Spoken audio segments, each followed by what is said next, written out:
What's up? Welcome into Main Street Living. I'm Danielle Alvari. I'm Brandy Paul. I'm Cheryl Nelson. It is so great to see all of you. Spring is in the air in Nebraska. And you know what? This is Earth Month. I just got back from an amazing spring break. Really made me appreciate nature and everything out in the world. What do you guys do to keep the earth healthy? Well, you know me, meteorologist. I have to do everything I can for the planet to help out. In fact, I just did a satellite media tour about Earth Day, and it was all about companies focusing on sustainability and what they're doing to lessen their carbon footprint. So even things like computers now are doing that, which is amazing. And so just do whatever you can to help the planet. One thing I've switched to are eco laundry sheets instead of using the big old detergent bottles, because now you don't have the bottles going into the trash, ending up in the oceans. They're these eco sheets, and they're so easy. Have you guys ever tried them? Yes, I will yeah, now. I use them too, and I just appreciate too not having to lug around the giant containers of water, basically. Yes. Yeah. But I have been trying to be a lot better with my food waste. I've been eating a lot more produce, and what do I do with the parts that I'm not eating necessarily, and trying to kind of use that in different ways. TikTok is a great source for this information too, of finding, you can find these on reels and things of ways to sort of compost and use them in your plants around your home. I love that. And on that same note, it doesn't seem very active, but I watch as many documentaries and listen to as many things as I can just to better inform myself about what are Absolutely. ways we can all work together and things that actually have an impact. For example, the oceans. There is a group out there really trying to make us understand how beautiful our oceans are and everything that lives in it. We're going to tell you a little more about that today. Yes, we love celebrating Earth Month, and also on today's show, some volunteers that are advocating for children in Las Vegas and a bank who's investing in children's futures as well. Yeah, so much that we're talking about today. I love that we always do this. We have great topics here on Main Street Living. And coming up next, we have an important reminder about water safety. So whether you're going to the pool, to the beach, we've had lots of warm temperatures across the country lately. You have to make sure you're safe. We'll break that down coming up for you next.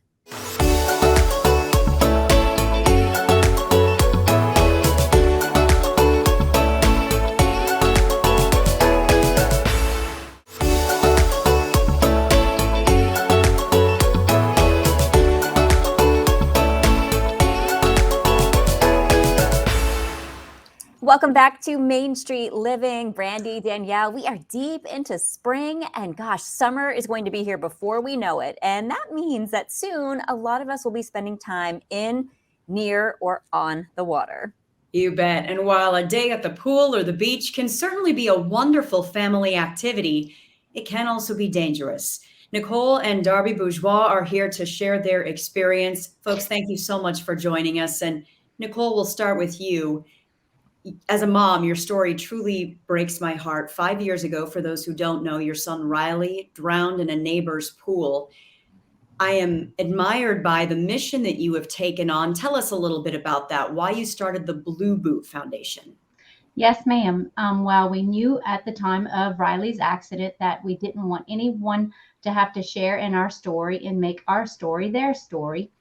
And the only way we knew that we can do that is by educating the public on how common drowning is, as well as ways to prevent drowning and how to be safe in and around all bodies of water.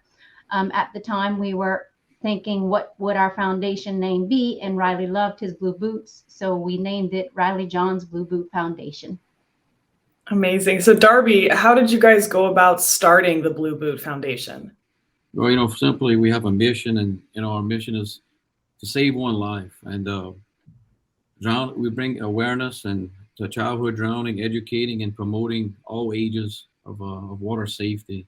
And like I said, if we could save one life, we all have done our job here.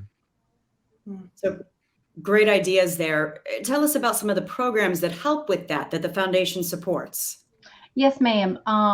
This last year, our biggest accomplishment besides saving lives was passing local legislation in our state, working with our local representative, Joe Ogeron, and passing the Riley John Bourgeois Act, which actually mandates that all public schools in Louisiana teach water safety to our children grades K through 12. We've also partnered up with one of our local nonprofit organizations who he lost his grandson to drowning in the pond, Children's Water Safety Awareness.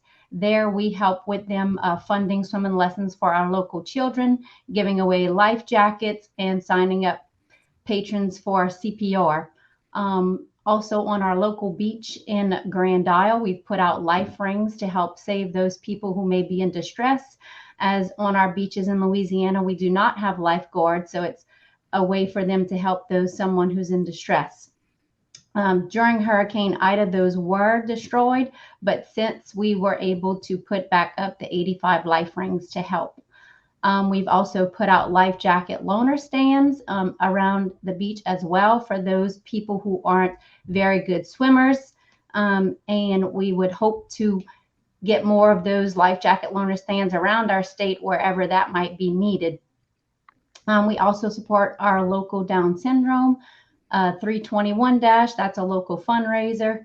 And there we also partner with Children's Water Safety to provide sign up for swimming lessons, CPR, and again, the life jacket loaner stand. Throughout the year, throughout the year, we do support local other nonprofits in our high schools with cook-offs, just promoting water safety education. And then at our local summer academies, we go ahead and we go and teach our youth as well on water safety. Well, Nicole, I have to imagine that there are some basic things about water safety that may not seem so basic to all of us, that a lot of people don't understand. Yes, ma'am. Certainly, you don't think that it can happen to you, and drowning doesn't discriminate. Whenever everyone's watching, no one's watching, and you think someone's watching your child, but we do recommend, to assign a water watcher at all times. And it is helpful to even switch out that water watcher every 15 to 20 minutes so the water watcher doesn't get fatigued while watching the children, or they don't get distracted, so that, someone's eyes are always on the water. The other fact that we face is most drownings happen when parents are not expecting their children to be in the water. And then when that does happen, parents are usually present when the drowning does happen.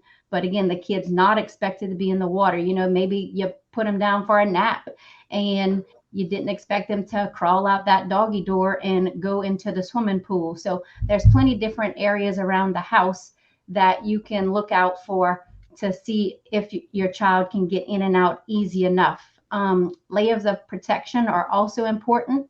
Again, always assigning a water watcher when children are in and around the pool. We like to say, even though there is a lifeguard present, lifeguard your child.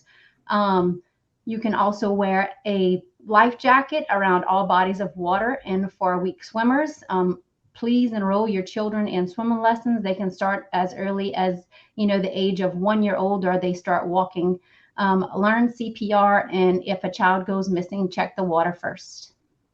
Darby, shifting over to you. I know the hosts, we were just talking about how impacted we were by your story. Can you tell us a little bit about, have you heard from people that thanks to you, your foundation impacted someone or saved a child's life? Sure, absolutely. Yes. As Nicole stated, the life rings on the Grand Isle Beach. We had a lot of adults reach out to us personally and say, thank you guys for having that out there. They actually saved my life or a kid's life or someone that was on the side of us. So, it really is affecting our area, and we're proud to have them out there. Also, since 2019, we gave out 1,500 life jackets with the partner up of Children's Water Safety. So in the last couple of years, our local parishes, Terrebonne and Lafourche, we have not had any drowning incidents. So prayerfully, our mission's being heard. Yeah. And Nicole, correct me if I'm wrong, but Blue Boot Foundation, 100% volunteer-based. How are your programs funded? Yes, ma'am. So again, as you said, 100% volunteer. We do hold one big fundraiser in the summertime in Grand Isle, and it's actually called the Blue Boot Rodeo in memory of Riley. It is a fishing rodeo for kids and adults of all ages. What do you do there? I love that, just to get kids involved and make it sound like such a fun thing. I can step in and go ahead and say, the rodeo, it's a 3-day fishing event. It takes place in Grand Isle, as Nicole stated. It's in July every year. this being our 5th year, which is going to fall on Riley's birthday. So it's a pretty exciting year for us. Each kid, we actually, to go back and, it's to prevent water safety and drowning. So we each kid that signs up gets a fishing ticket. They get a free life jacket for life. So as the kid grows, they can grow into that life jacket. We have a lot of entertainment. We have a DJ, we have bands, we have a cornhole tournament. We have mimosas and bingos for the women to come out, during the day while the guys are fishing. That was a fun event last year. We also give out a outstanding fisherman award to the child and the adult, and it's a solid aluminum blue boot. So it's a lot of fun, a lot of activities for the kids, and they got that great Louisiana food. So someone want to have fun and come out to Louisiana, come enjoy it. Well, Darby and Nicole, you guys have made such a positive thing out of such a tragic accident here, and you're safeguarding so many children's futures here. How can viewers get more information about the Blue Boot Foundation and the rodeo? Yeah, you could go ahead and look us up at bluebootfoundation.com, bluebootrodeo.com. You could check us out on social media at our Blue Boot Rodeo page for all our updates throughout the year and activities that we participate in. It's a year event, but it takes a lot of hard work and dedication, and we have a lot of true supporters behind us 110%. We honored and blessed, and our little angel has saved a ton of lives. He was here for a short period of time, but just to see and to hear the testimonies that we get throughout this, the state of Louisiana and what we're doing, he's definitely an angel looking over all of us. 100%. Thank you guys so much for everything you're doing. Thank you guys for having us. God bless you. Thank y'all.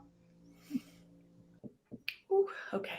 All right. So in the spirit of safeguarding our children's futures, coming up next, we're going to see a bank that is making a difference.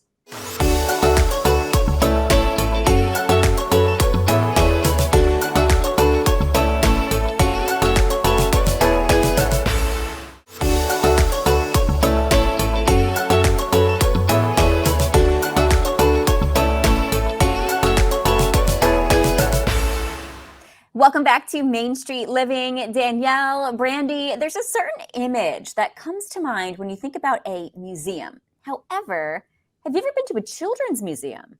Oh yeah, this mama of 2 boys spent a lot of time at the Omaha Children's Museum. Whole different kind of museum experience, colorful, interactive, and the perfect place to have a great time while you learn a lot. Yeah, children's museums are actually why I visit my friends who have children, because I love them so much. So a lot of fun. And we have PNC's Grow Up Great program, who's partnering with the San Diego Children's Discovery Museum to plant the seeds for a lifetime of opportunities. Let's take a look. The San Diego Children's Discovery Museum is a children's museum that serves San Diego County. Our area of focus is children between the ages of 0 to 10, but primarily 0 to about the ages of 7.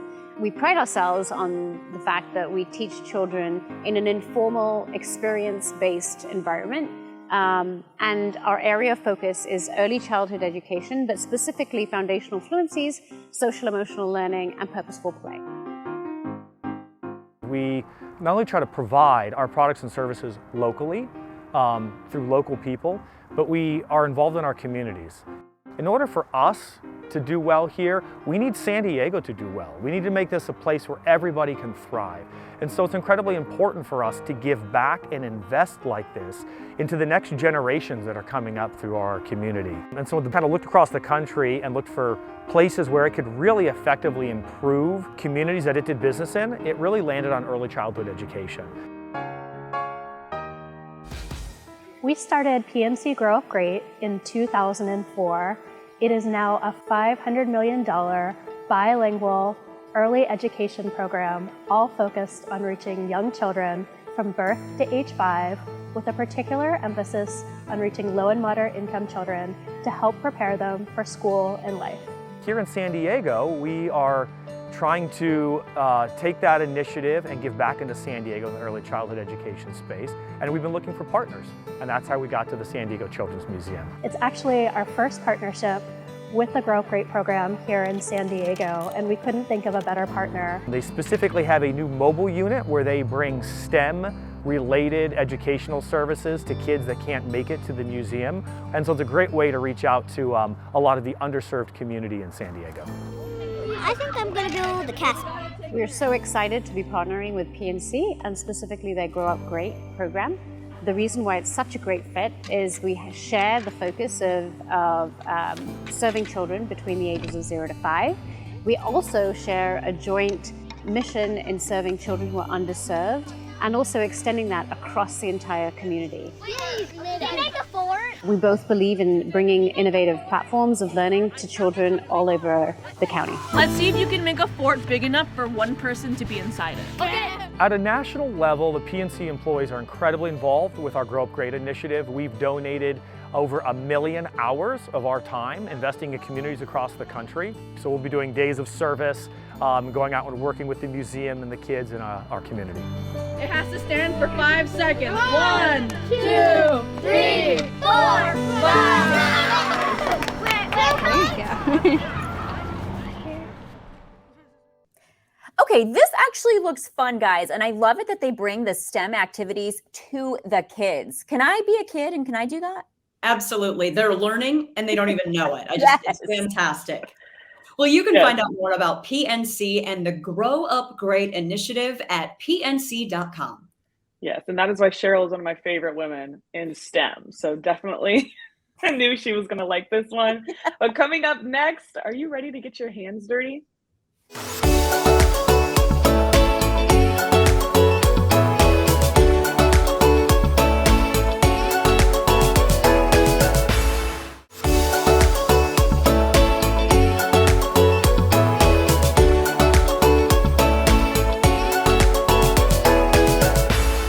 Welcome back to Main Street Living. All right, as the mama too, I can tell you that they do not care about getting dirty. My house, their clothes, especially their hands.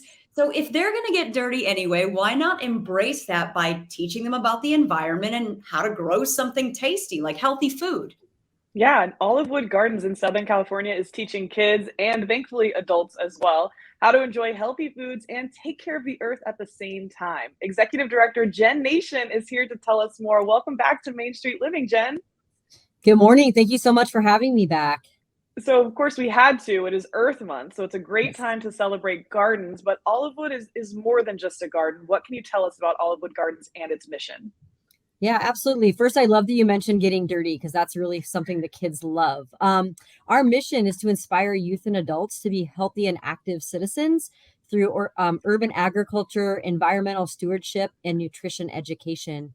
And we have a we have an 8-acre garden and farm where we grow food for the community. We offer all kinds of programming.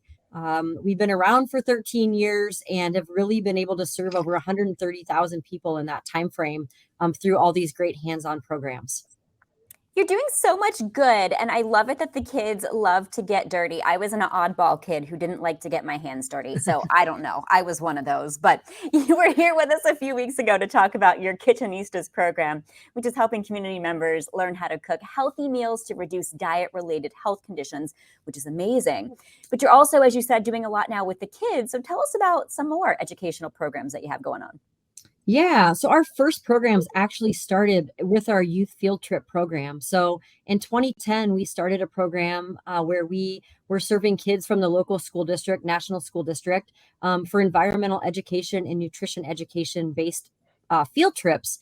And over time, our partnership with National School District has grown tremendously. Now, all 4th graders in the school district come to Olivewood 3 times a year and get a progression-based learning through environmental science and nutrition and cooking. We also work in the schools. So we work in all 10 elementary schools, managing the school gardens, and then doing garden-based education in the schools. So every TK through 6th grade student gets at least 3 opportunities to go to the garden and do programming that ties right into what they're learning in their school. So really helping to enhance their science and their math and their reading all through garden activities. And then we also, and then we also work with high school students, and I can tell you a little bit more about that here in a second. Oh yeah, I was just going to ask you because you're talking about how it adds to their education. What is it so important for the kids to learn about how their food grows and ways to care for the earth? Yeah, I think, youth are our future. They're our future stewards, of the earth. And I think by teaching kids, these really fun and easy skills like using all your food when you're cooking. So zero food waste, recycling, composting. These are the skills that they're going to take with them into adulthood and that are really going to impact our future, our community, our earth. And they're the ones that are the stewards that are going to make that happen. Oh, this is so near and dear to my heart. I'm a atmospheric scientist, so I love the environment. I'm a meteorologist, and this is so great that you're doing this for the kids. I wish I had this when I was young. What would you say the kids seem to enjoy most about coming to Olivewood Gardens?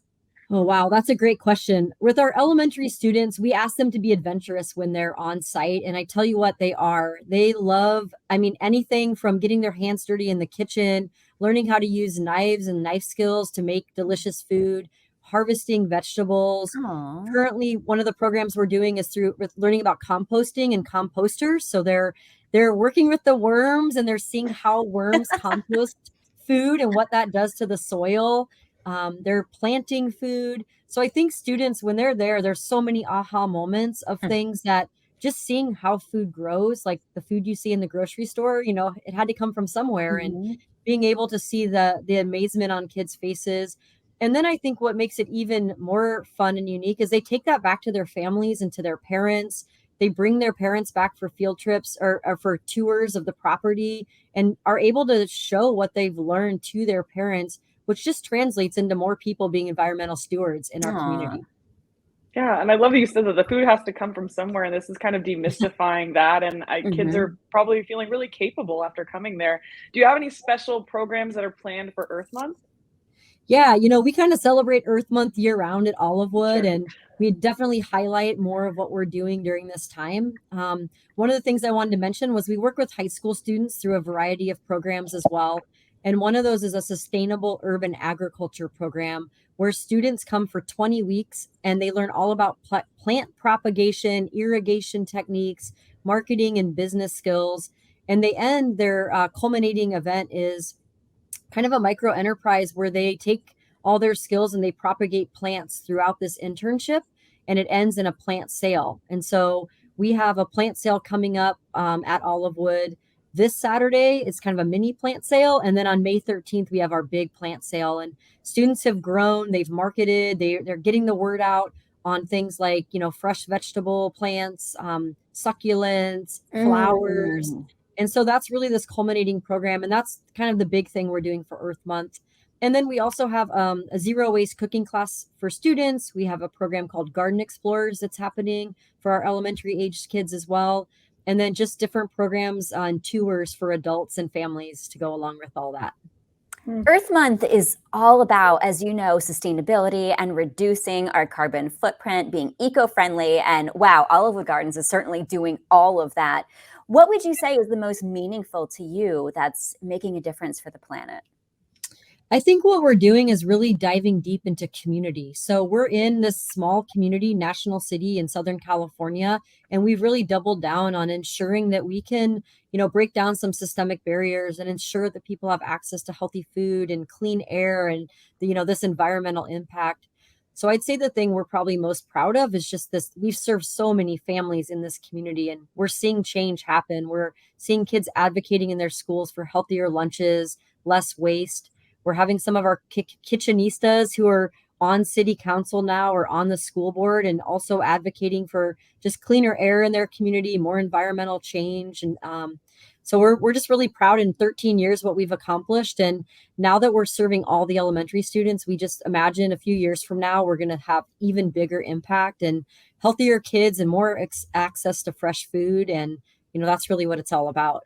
Yeah, you guys are absolutely changing the future. You're starting at the roots with the kids, so we're so appreciative of that. And I know some people are going to want to know about the plant sale and a lot more. So how can viewers find more information or get involved?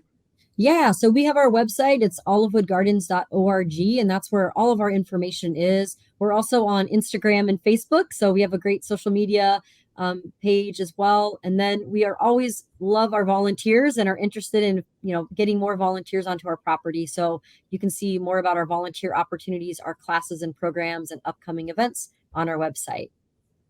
Oh, thank you so much, Jen.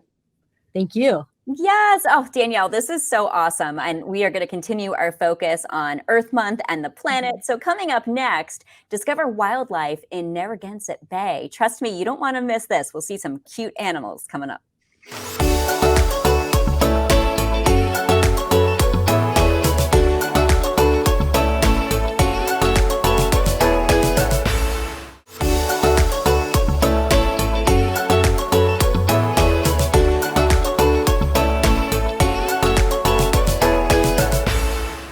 Welcome back into Main Street Living. We are, of course, celebrating Earth Month, and a big part of caring for our Earth is making sure our oceans are healthy. Yes, and there are so many incredible little creatures that call our oceans home, and they are depending on us humans to keep that environment thriving. And if you're in New England, don't miss the chance to take a cruise on Narragansett Bay and spy on their growing population of harbor seals. Check this out. So my name is Eric Furman. I'm the fleet captain for Save the Bay. Save the Bay is Southern New England's largest environmental nonprofit. Our mission is to restore and protect Narragansett Bay. So we have our SEAL tour. They run from November all the way up until April. We depart from Newport, head out towards the Newport Bridge to one of the harbor seals' favorite haul-out spots in the bay.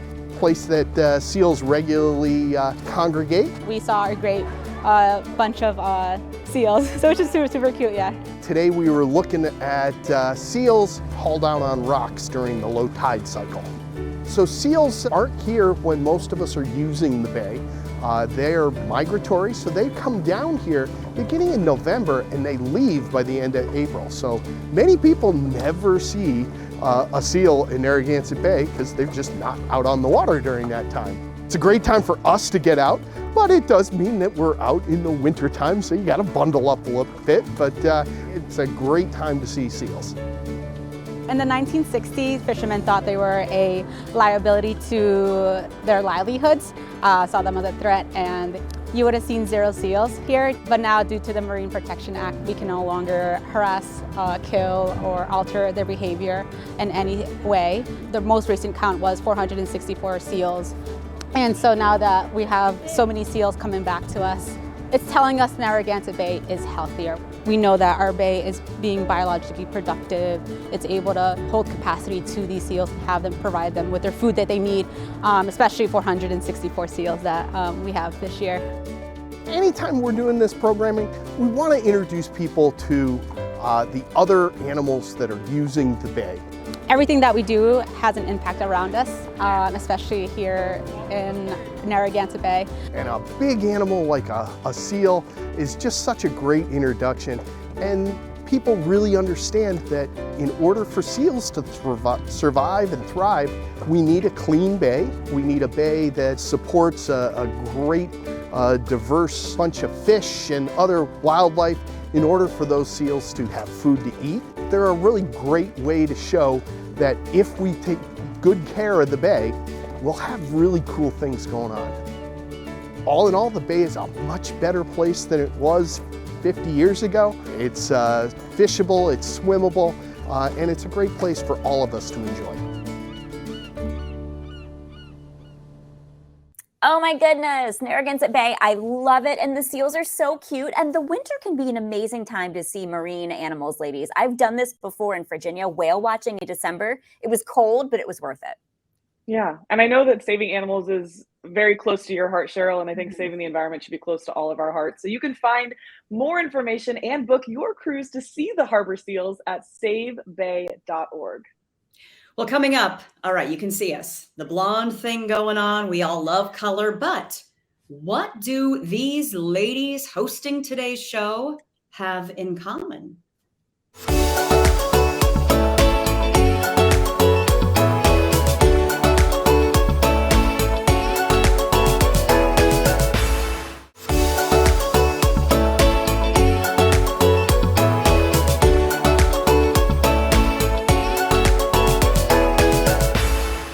Welcome back to Main Street Living. All right, some personal updates. You ladies know I've spent the last couple of months preparing to compete in the Mrs. Nebraska pageant coming up very soon.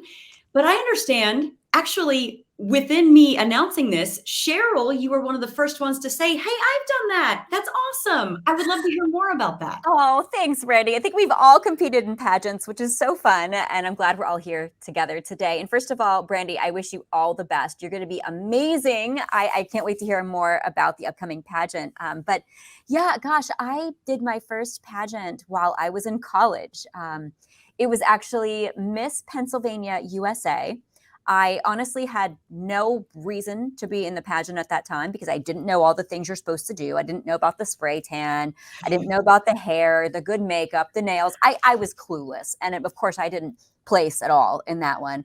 But I got the pageant bug. And so I kept doing pageants. And I think I did probably, don't laugh, a total of about 10 pageants over the past 20 years. Yes. And finally, once I switched to the Mrs. pageants, Brandy, that you mentioned, that's when I started placing, and I went second runner up. You know, I got some of the top 5. And then in 2014, I won Mrs. Virginia International, and it was amazing. So you can do it, girl. I love it. Danielle, what about you? I think it's so cool that you guys do the Mrs. pageants because I think there's a lot of people who don't know that there's life after the Miss pageants. But I did do Miss Teenage California. That was the first one I did. That was for ages 15 to 19. And I was 19, just slid in there. I wanted to do them a lot of high school, but I just kind of waited and I thought maybe next year. And then my last year that I was able to compete, I decided this is the year. And then after that, I also did Miss California USA and I did not win either of them, but Miss Teenage California was my first one I ever did. And I did finish 12th out of about 160 people. Wow. So I thought that was really cool. But unfortunately, only the top 10 got to do the interview answer, which I felt like if I got to talk, if I got to do the on-stage question, I felt like I was so close. So it was a lot of fun. And I think that speaks to what I was sort of looking to get out of pageants. Of course, it's fun to do the dress and the makeup like Cheryl's talking about, the spray tan. But for me, I also really loved public speaking. And it's like, join a debate team. But my school didn't have that. So I really enjoyed public speaking. And I still think that pageants are really a good resource for that. And I think that so many people can learn from that time. It teaches you confidence and how to speak in public. That is why I started doing it too, because I knew I wanted to be a broadcast meteorologist and TV host, and I had to go and fix my poise, my presentation, get on stage, talk in front of people. And it really does help. And it's not fluff. And that's what I love about the Mrs. pageants, Brandy, is you have a platform. Interview was a huge part of this. What made you want to do a Mrs. pageant? So I wanted to, and kind of the reason that the Mrs. America system was invented, your life doesn't just stop. Your identity doesn't just end because you get married and have children and you're a mom and you're this and you're this. You can still be all of those things and pursue whatever gives you joy. I loved that. And one of the other things that I think I would encourage anyone to look into this, it really teaches women to support other women. Yes. No matter what you're going to do throughout your life, if you're going into TV news or sports or architecture or being a doctor, you're going to see competition, women between each other. And I think the sooner that you can learn, it's not about tearing each other down. It's about learning from each other and supporting each other and lifting each other up. That's going to help you succeed and be happier along the way. You're just going to be better off no matter what you do. And all of these systems in pageantry really reinforce that. And the networking and the sisterhood and friendships you find it's awesome. Oh, it's Brandy, great. I know. Quickly, before we go, tell us the details about the pageant. When is it? Where is it? What are the phases of competition? So it's April 29th in Kearney, Nebraska, which is about an hour and a half west of Lincoln, our capital. And the phases of competition are swimsuit, so really focused on healthy eating and taking care of my body and nutrition and working out every day, Danielle style, getting the gains in. Getting into it. I love it. Interview is huge, which I love. Clearly, I like talking. We all like to talk here. Yes. It's fine. And then also evening gown, which is not about the gown. It's not about what you spend. It's to truly give these women a moment in the spotlight to make them feel special and regal. And I can't wait. That's my favorite part. You're going to do amazing. I can't wait. Can we watch it online? I'm hoping so. We're still working out the kinks to make sure that the systems are all a go. Tech issues, we all know about that. Yes. I'm hopeful, and you can always go to MrsAmerica.net to get all of that info if it is live, or find us on Facebook. And it's so fun that we got to talk about all of our pageant experiences, but something that's also in common is philanthropy, right? So Oh, coming yeah. up next, we're talking about giving foster kids a helping hand.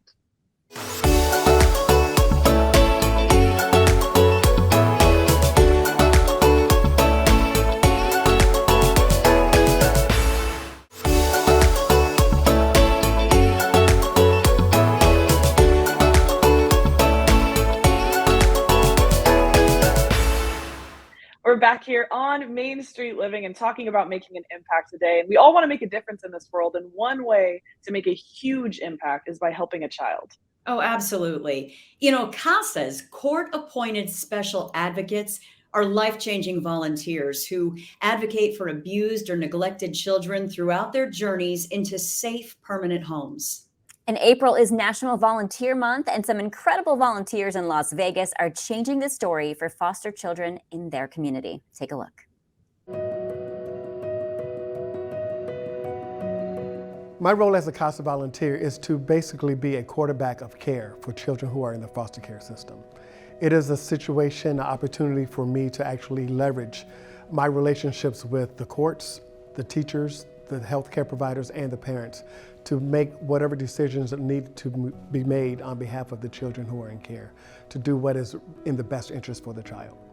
CASA Las Vegas program was formed in 1980, and the need that it serves is really to promote advocacy for children living in foster care.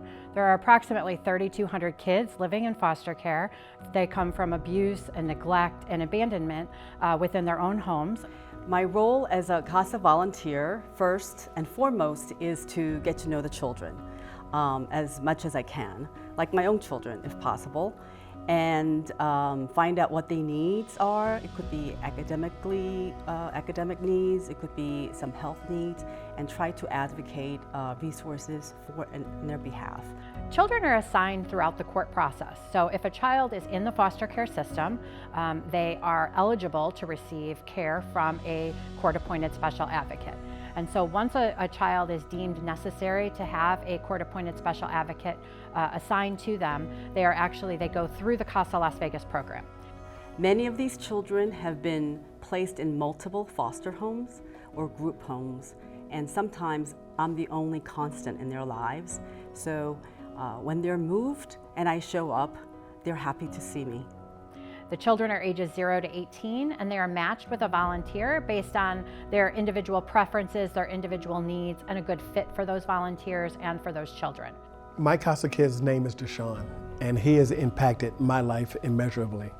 He's given me a sense of purpose.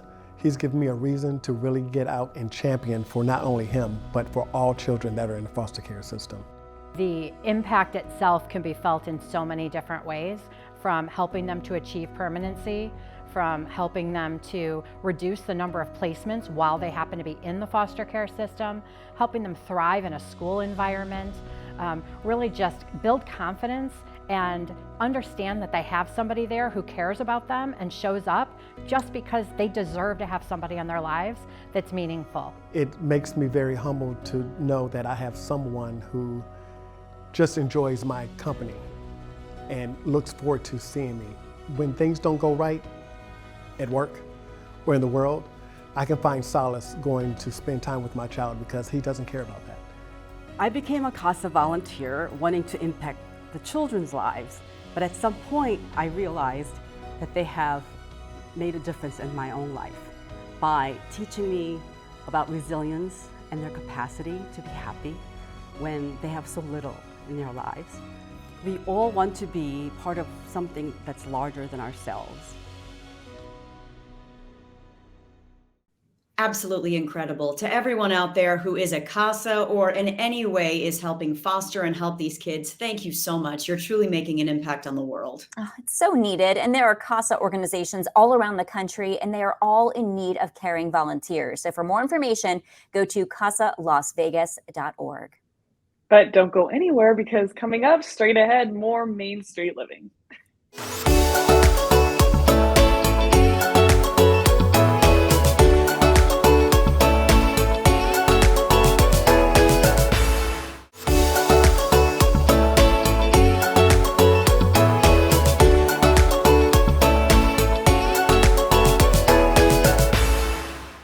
Welcome back into Main Street Living, the finale of our all-girls show. I'm glad I got to talk about pageants with you guys today, and I think we all can agree we all just want world peace. Oh, everyone. reality. And happy animals and a beautiful planet. That's all. That's not that much to ask for. Yeah, we just All right. we're loving life, right? That's Living it right. up. And if you want to see how much we love life, remember, you can watch us on the go anytime. Download the Cox Contour app, sign in, and search for your view. And don't forget, we have new episodes of Main Street Living on Mondays, 9 p.m. local time. So make sure you join us then as we take another stroll down Main Street. Come on, Brandy, do it.